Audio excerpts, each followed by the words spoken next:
In the heart of a remote African village, surrounded by dense forests and winding rivers, lived a young woman named Nyasha. She was known for her kind heart, radiant smile, and unwavering dedication to her two children, Tarazai and Monash. Nyasha's husband, Chuma, had passed away in a tragic hunting accident 2 years ago, leaving her to fend for her little family alone. Though life was hard, Nyasha never let despair take root, for her children's laughter was enough to chase away her sorrows.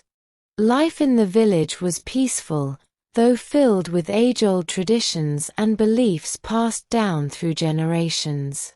One such belief was the wrath of the ancestral spirits.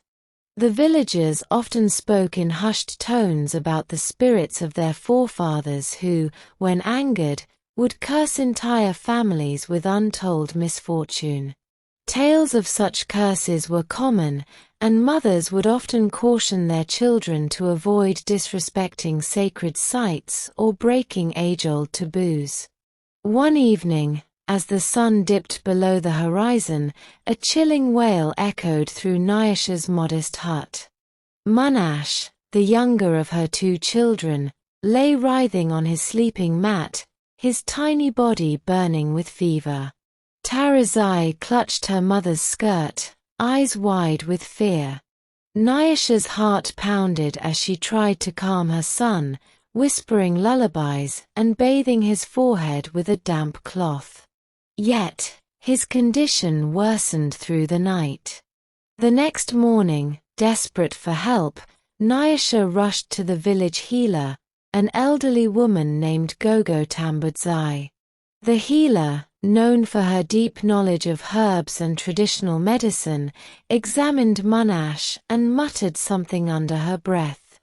Her wrinkled face grew dark as she whispered, "The spirits are angry. This child, he bears a curse." Nyasha's heart sank. The word curse struck fear in every villager's heart. Gogo Tambudzai instructed her to perform a ritual at the sacred baobab tree to appease the spirits. Clutching Monash close, Nyasha performed the ritual with trembling hands, chanting the ancient words as tears streamed down her face. Yet, the fever only grew worse. By nightfall, Tarazai too started showing symptoms: high fever, shivering, and incoherent mumbling. Panic set in, and Nyasha felt herself spiraling into despair. The village elders gathered to discuss the strange illness. Some whispered that Nyasha's children were cursed because of Chuma's untimely death.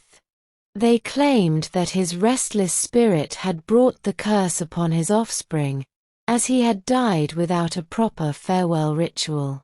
Others murmured that the children were born under a bad moon, destined to bring ruin. 3 days passed, and both children lay weak and delirious.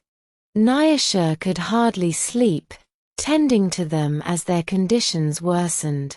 One evening, as Nyasha prayed at the shrine, an old man approached her. He was unfamiliar, draped in tattered robes, his eyes sharp and piercing. "The curse will not lift," he rasped. "The spirits demand a sacrifice, blood for blood. You must return them to the earth." Nyasha's heart froze. The idea of burying her own children was unthinkable, yet fear clouded her judgment. That night, as she sat by the flickering fire, Nyasha's mind replayed the old man's words. Were her children truly cursed? Could her love for them blind her to the truth? She recalled stories of families who had defied the spirits and faced devastation, crops withering, livestock perishing, and families torn apart. Desperation took root. Nyasha sought the counsel of other mothers, but they too were fearful, urging her to follow the old man's advice. Even Gogo Tambudzai seemed uncertain, warning Nyasha that angering the spirits could mean doom for the entire village. The next morning, in a daze, Nyasha made preparations. She dug 2 shallow graves near the sacred tree, tears streaming down her face. The villagers gathered at a distance, whispering amongst themselves, some fearful, others pitiful. Holding her children close one last time, she whispered, "Forgive me, my loves. I'm only doing what must be done." Just as Nyasha placed Tarazai into the grave, a voice rang out, a young boy from the neighboring village, breathless and wide-eyed. "Wait," he cried. "My sister is sick too. The same fever." Confusion spread among the villagers. How could the curse affect someone outside the family? Nyasha hesitated, torn between fear and the flicker of hope. Gogo Tambudzai rushed forward, questioning the boy. "When did the sickness start? Did anyone else fall ill?" The boy nodded, explaining that several children had fallen sick after playing by the river. Realization dawned on Gogo's face. The river, the water must be contaminated. Nyasha's hands trembled as she lifted her children from the graves. Gogo Tambudzai ordered the villagers to boil water from the river and set out to find herbs to treat the symptoms. As Nyasha cradled her feverish children, guilt gnawed at her heart. She had almost buried them because of a lie. As the truth began to surface, a sense of relief mixed with shame swept over the crowd. Nyasha clutched her children tightly, whispering prayers of gratitude. If only she knew. The weight of fear would not have clouded her love. Days passed after the villagers realized the truth. The fever was not a curse but a sickness spreading from contaminated river water. Gogo Tambudzai worked tirelessly, gathering herbs, boiling medicinal roots, and preparing potions to help the sick children recover. Nyasha stayed by her children's side, nursing them with newfound hope. However, the scars of fear and superstition ran deep. The villagers, though relieved, whispered cautiously about the incident. Some blamed the old man who had misled Nyasha, calling him a harbinger of doom. Others murmured that the ancestral spirits still lingered, waiting for their anger to be truly appeased. One evening, as Nyasha sat outside her hut under the starry sky, a shadow moved silently toward her. It was the old man, ragged, but with an unsettling calm in his eyes.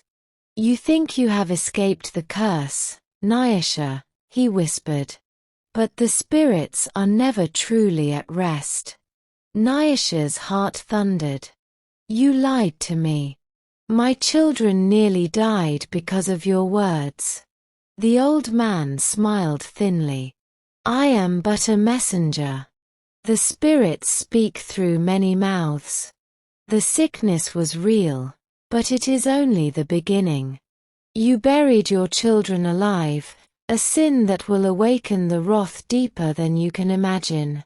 Before Nyasha could respond, he vanished into the night like smoke. Haunted by his words, Nyasha began to see strange signs around the village: sudden wilting of crops, mysterious howls at night, and a thick fog that would roll in without warning. Fear gripped the hearts of all.